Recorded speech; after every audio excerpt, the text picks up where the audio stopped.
ওই এলাকার লোকজনদের সতর্কতার অভাবেই ঘটে যায় এই। আমি তোমার কথা শুনতে পাচ্ছি। জুয়েল, তোমার থেকে আমরা ঘটনা সম্পর্কে বিস্তারিত জানব। অসংখ্য ধন্যবাদ দেবী তোমাকে। আমরা অ্যাসিড নিউজের টিম রয়েছি শেখেরপুর চা বাগানের সেই পাড়ায়, যেখানে গত 22 জুলাই ঘটে যায় অনাকাঙ্ক্ষিত ঘটনা। 14 বছরের নাবালিকা, হ্যাঁ আপনারা ঠিকই শুনছেন, 14 বছরের নাবালিকা যাকে নাকি বিয়ে নামক এক গুরুত্বপূর্ণ দায়িত্বের বন্ধনে আবদ্ধ করে দেওয়া হয়। এর জন্য দায়ী কে? আমাদের সমাজ।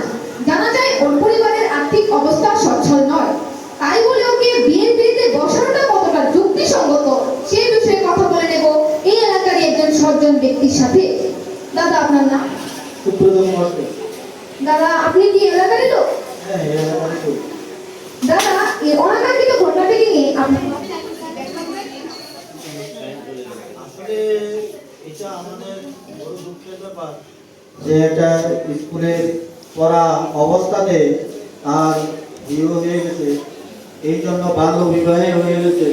এটা তো খুব আমাদের দুঃখের ব্যাপার। আমরা চাই এমন যাতে না হয়। আমরা অনভিপ্রেতভাবে হয়েছে খবর পেলেও আমরা যদি খবর পেতাম তাহলে সঠিক আমরা বিদ্যালয় বা আমরা কোনো কিছু আইনি প্রশাসনের দিক থেকে নিতাম। এটা আসলে লুকাচুরির মাধ্যমে হয়ে গেছে, এই জন্য আমি বিশেষ খুশি। অসংখ্য ধন্যবাদ দাদা আপনাকে। বাল্যবিবাহ সত্যিই আমাদের সমাজের জন্য একটি অভিশাপ। আমরা ইতিমধ্যেই তার প্রমাণ পেয়েছি। এবারে আমরা পেয়ে যাচ্ছি অ্যাসিড নিউজের অ্যাঙ্কার দেবী সেনের কাছে। ততক্ষণ চোখ রাখুন অ্যাসিড নিউজের পর্দায়। ধন্যবাদ।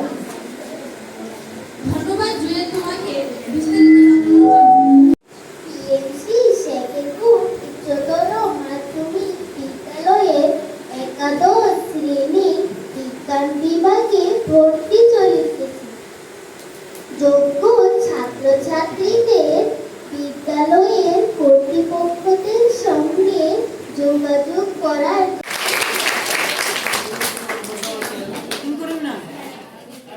সাংবাদিক প্রতিনিধিরা আমাদের সমাজের একটি গুরুত্বপূর্ণ অংশ।